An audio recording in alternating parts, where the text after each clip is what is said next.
ನಮಸ್ಕಾರ ಸ್ನೇಹಿತರೆ, welcome back to my channel. ಇವತ್ತಿನ ಒಂದು ವಿಡಿಯೋದಲ್ಲಿ ಅನ್ನಭಾಗ್ಯ ಯೋಜನೆಯ ಸೆಪ್ಟೆಂಬರ್ ತಿಂಗಳ ಹಣ ಎಷ್ಟು ಜನರಿಗೆ ಬಂದಿದೆ, ಇನ್ನೂ ಕೂಡ ಎಷ್ಟು ದಿನ ಆಗ್ಬೋದು ಜಮಾ ಆಗಲಿಕ್ಕೆ, ಮತ್ತು ಅದರ ಜೊತೆಯಲ್ಲಿ ಗೃಹಲಕ್ಷ್ಮಿ 16ನೇ ಕಂತು ಒಂದಿಷ್ಟು ಜನರಿಗೆ, ಸ್ವಲ್ಪ ಜನರಿಗೆ ಬಿಡುಗಡೆ ಆಗಿದೆ ಅಂತ ಹೇಳಿದೆ. ಇವಾಗಲೂ ಕೂಡ ಬಿಡುಗಡೆ ಆಗ್ತಾ ಇದೆಯಾ ಇಲ್ವಾ, ಮತ್ತು ಪಿಂಚಣಿ ಯೋಜನೆಗೆ ಸಂಬಂಧಪಟ್ಟ ಹಾಗೆ ಜನವರಿ ಮತ್ತು ಈಗ ಡಿಸೆಂಬರ್ ತಿಂಗಳ ಪೆನ್ಷನ್ ಹಣ ಬಿಡುಗಡೆ ಆಗಿದೆ.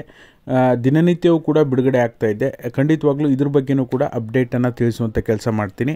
ಯಾರೆಲ್ಲ ವಿಡಿಯೋ ನೋಡ್ತಾ ಇದ್ದೀರಾ ಪೂರ್ತಿ ವಿಡಿಯೋ ನೋಡಿ. ನೀವೇನಾದರೂ ಹೊಸದಾಗಿ ನಮ್ಮ ಚಾನಲ್ ನೋಡ್ತೀರಾ ಸಬ್ಸ್ಕ್ರೈಬ್ ಮಾಡ್ಕೊಳ್ಳಿ. ಹಾಗೆ ಎಲ್ಲರೂ ಕೂಡ ವಿಡಿಯೋಕ್ಕೊಂದು ಲೈಕ್ ಕೊಡುವ ಮೂಲಕ ಸಪೋರ್ಟ್ ಮಾಡಿ, ಓಕೆನಾ. ಮೊದಲನೇದಾಗಿ ಅನ್ನಭಾಗ್ಯ ಯೋಜನೆಯ ಸೆಪ್ಟೆಂಬರ್ ತಿಂಗಳ ಅನ್ನಭಾಗ್ಯ ಯೋಜನೆ ಹಣಕ್ಕೆ ಬಗ್ಗೆ ಹೇಳಬೇಕು ಅಂದರೆ, ಈಗಾಗಲೇ ಕೇವಲ 20% ಜನರಿಗೆ ಮಾತ್ರ ಹಣ ಜಮಾ ಆಗಿದ್ದು, ಮೊದಲಿನ ರೀತಿಯಲ್ಲಿ ಫಾಸ್ಟಾಗಿ ಜಮಾ ಆಗ್ತಾ ಇಲ್ಲ, ಓಕೆನಾ. ಯಾಕೆಂದರೆ ಕೆಲವೊಂದು ಜಿಲ್ಲೆಗಳು, ಒಂದು 10-12 ಜಿಲ್ಲೆಗಳಿಗೆ ಈಗ ಆಲ್ರೆಡಿ ಜಮಾ ಶುರುವಾಗಿದೆ.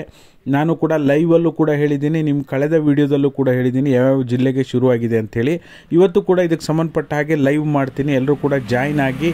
ಹಾಗೆ ಕಮ್ಯುನಿಟಿ ಪೋಸ್ಟಲ್ಲೂ ಕೂಡ ಹಾಕಿದ್ದೀನಿ, ನೀವು ಗಮನಿಸ್ತಾ ಇರ್ಬೋದು. 20% ಜನರಿಗೆ ಮಾತ್ರ ಅನ್ನಭಾಗ್ಯ ಯೋಜನೆಯ ಸೆಪ್ಟೆಂಬರ್ ತಿಂಗಳ ಹಣ ಜಮಾ ಆಗಿರುವಂಥದ್ದು. ಇನ್ನೂ ಕೂಡ 80% ಜನರಿಗೆ ಬರೋದು ಬಾಕಿ ಇದೆ. ಇದೇ ಜನವರಿ ಮುಗಿಯೋದ್ರೊಳಗಡೆ ಬಿಡುಗಡೆ ಆಗುವಂಥ ಸಾಧ್ಯತೆ ಇದೆ, ಪೂರ್ತಿ ಜನರಿಗೆ ಹಣ ಜಮಾ ಆಗುವಂಥ ಸಾಧ್ಯತೆ ಇದೆ. ಆಮೇಲೆ ಗೃಹಲಕ್ಷ್ಮಿ ಯೋಜನೆ 16ನೇ ಕಂತು ಕೆಲವೊಂದಿಷ್ಟು ಜನರಿಗೆ 1% 2% ಜನರಿಗೆ ಜಮಾ ಆಗಿರೋದು ನಿಜ. ಅದ್ರ ಬಗ್ಗೆ ಪ್ರೂಫ್ ಹಾಕಿ ವಿಡಿಯೋ ಕೂಡ ಮಾಡಿದ್ದೆ. ಬಟ್ ಆದರೆ ದಿನನಿತ್ಯವೂ ಕೂಡ ಯಾವ ರೀತಿಯಾಗಿ ಜಮಾ ಆಗ್ತಾ ಇತ್ತು ಆ ರೀತಿ ಖಂಡಿತವಾಗ್ಲೂ ಇವಾಗಲೂ ಜಮಾ ಆಗ್ತಾ ಇಲ್ಲ, ಓಕೆನಾ. ಹಾಗಾಗಿ ಅದು ಕೂಡ ತಾಂತ್ರಿಕ ದೋಷದಿಂದ ಅಲ್ಲೇ ಸ್ಟಾಪ್ ಆಗಿದೆ, ದಿನನಿತ್ಯ ಜಮಾ ಆಗ್ತಾ ಇಲ್ಲ. ಬಟ್ ಆದರೆ ಒಂದು ಗುಡ್ ನ್ಯೂಸ್ ಏನಪ್ಪ ಅಂದರೆ, ಡಿಸೆಂಬರ್ ತಿಂಗಳ ಮತ್ತು ಜನವರಿ ತಿಂಗಳ ಪಿಂಚಣಿ ಹಣ ಮಾತ್ರ ಜಮಾ ಆಗ್ತಾ ಇದೆ. ಅದು ಜನವರಿ ತಿಂಗಳ ಪೆನ್ಷನ್ ಹಣ ಕೂಡ 50%ಗಿಂತ ಹೆಚ್ಚು ಜನರಿಗೆ ಜಮಾ ಆಗಿದೆ. ಕಳೆದ 3-4 ದಿನಗಳ ಹಿಂದೆ ಕಮ್ಯುನಿಟಿ ಪೋಸ್ಟ್ ಹಾಕಿದಾಗ 40% ಜನ ವೋಟ್ ಮಾಡಿದ್ದು ಜಮಾ ಆಗಿದೆ ಅಂಥೇಳಿ. ಈ ವಿಡಿಯೋ ಮುಗಿದ ನಂತರವೂ ಕೂಡ ಕಮ್ಯುನಿಟಿ ಪೋಸ್ಟ್ ಹಾಕ್ತೀನಿ. ಜನವರಿ ತಿಂಗಳ ಪಿಂಚಣಿ ಹಣ ಅಥವಾ ಪೆನ್ಷನ್ ಹಣ ನಿಮಗೆ ಜಮಾ ಆಗಿದ್ದರೆ ಎಸ್ ಅಂತ ವೋಟ್ ಮಾಡಿ, ಬಂದಿದೆ ಅಂತ ವೋಟ್ ಮಾಡಿ, ಓಕೆನಾ.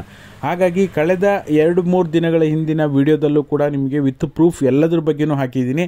ಮತ್ತು ಬಿಡುಗಡೆ ಆಗಿರೋ ಬಗ್ಗೆ ಪ್ರೂಫ್ ಎಲ್ಲಿದೆ ಅಂತ ಕೇಳಕ್ಕೆ ಹೋಗ್ಬೇಡಿ, ಓಕೆನಾ.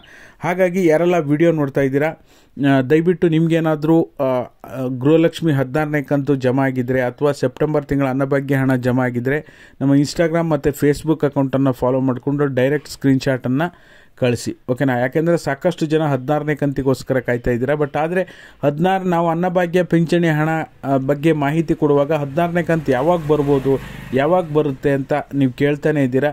ಬಟ್ ಅನ್ಫಾರ್ಚುನೇಟ್ಲಿ ಲಕ್ಷ್ಮೀ ಹೆಬ್ಬಾಳ್ಕರ್ ಮೇಡಮ್ಗೆ ಈಗ ರಸ್ತೆ ಅಪಘಾತ ಆಗಿದ್ದು, ಅವರು ಸ್ವಲ್ಪ ಬೆಡ್ ರೆಸ್ಟಲ್ಲಿ 1 ಮಂತ್ ಇರಬೇಕು ಅಂತ ಹೇಳಿರೋದ್ರಿಂದ ಅದರ ಬಗ್ಗೆ ಪರ್ಟಿಕ್ಯುಲರ್ ಆಗಿ ಈಗಿರೋಂಥ ಮಾಹಿತಿ ಪ್ರಕಾರ ಟೆಕ್ನಿಕಲ್ ಇಶ್ಯೂಯಿಂದ 16ನೇ ಕಂತು ಎಲ್ರಿಗೂ ಜಮಾ ಆಗ್ತಾ ಇಲ್ಲ ಅಂತ ಹೇಳಿ ಮಾಹಿತಿ ಬಂದಿದೆ. ಯಾವಾಗ ಹಣ ಬಿಡುಗಡೆ ಆಗುತ್ತೆ ಅಂತ ಸರ್ಕಾರದಿಂದ ಅಧಿಕೃತವಾಗಿ ಯಾವುದೇ ದಿನಾಂಕವನ್ನು ನಿಗದಿ ಮಾಡಿಲ್ಲ. ಖಂಡಿತವಾಗ್ಲೂ ಆ ರೀತಿ ಏನಾದರೂ ಹೊಸ ಅಪ್ಡೇಟ್ ಬಂದರೆ ತಿಳಿಸ್ಕೊಡೋಂಥ ಕೆಲಸ ಮಾಡ್ತೀನಿ. ನನ್ನ ಒಂದು ಅಭಿಪ್ರಾಯದ ಪ್ರಕಾರ ಈ ಜನವರಿ ಎಂಡ್ ಅಥವಾ ಫೆಬ್ರವರಿ ಫಸ್ಟ್ ವೀಕ್ ಒಳಗಡೆ ನಿಮಗೆ ಗೃಹಲಕ್ಷ್ಮಿ 16ನೇ ಕಂತು ಎಲ್ಲರಿಗೂ ಕೂಡ ಜಮಾ ಆಗುವಂಥ ಸಾಧ್ಯತೆ ಇದೆ, ಓಕೆನಾ. ಹಾಗಾಗಿ ಇದಾಗಿತ್ತು ಈ ಕ್ಷಣದ ಮಾಹಿತಿ. ಎಲ್ಲ ವಿಷಯಗಳ ಬಗ್ಗೆ ಲೈವ್ ಅಪ್ಡೇಟನ್ನು ಕೊಟ್ಟಿದ್ದೇನೆ. ಈ ವಿಡಿಯೋ ನೋಡಿದ್ದಕ್ಕಾಗಿ ಎಲ್ರಿಗೂ ಕೂಡ ಧನ್ಯವಾದಗಳು. Thank you all. Thank you so much for watching.